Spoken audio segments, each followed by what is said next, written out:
उपमुख्यमंत्री एवं आईन मंत्री तांकर मंतव्य देले से मंतव्य आम समस्त को आहुरी व्यथित करिछि। तो काली पुरी रे पहंडी समय रे जो अघटन घटिला ताहा मते केवल व्यथित करिनी। जदि देखिबे 4.5 कोटी ओडिया तथा विश्वर कोटी कोटी जगन्नाथ प्रेमी को गभीर आघात देइछि।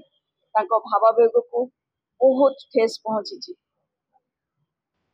से जहाँ को भल पाती जी तांकर प्राण केन्द्र जोठी तांकर अंतरात्मा रुहे से जो भली भावरे पड़ी गले ताकू नेकी समस्ते व्यथित मर्माहत लज्जित। आपण माने समस्ते जानिचंती गतकाली चतुर्धामूर्तिंकर पहंडी समय रे बड़ ठाकुर जो भली भावरे पड़ी गले तले पड़ी गले समस्त को से घटना अत्यंत मर्माहत करिछि, व्यथित करिछि। जे कोनसी लोक जे भी भगवान को टिके भल पाती जे चतुर्धामूर्ति को टिके भी मने पकाती तांको पाई इटा गुटे अत्यंत लज्जाकर घटना हेछि। जोथि पाई कि 4.5 कोटी ओडिया आज समस्ते कांदुचंती, मन दुखरे अछंती। एई भली एक अभावनीय घटना, एक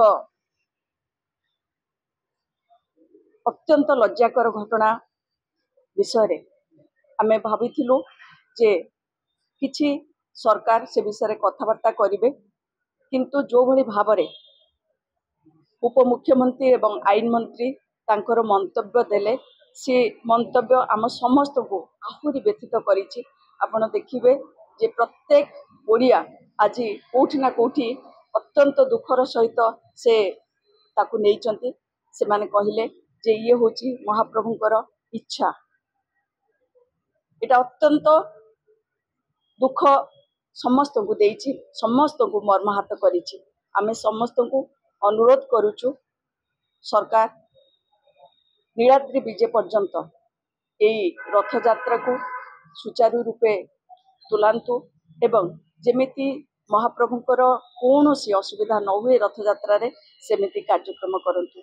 समस्त को आमे अनुरोध करूछु समस्त एथिरे सहयोग करंतु।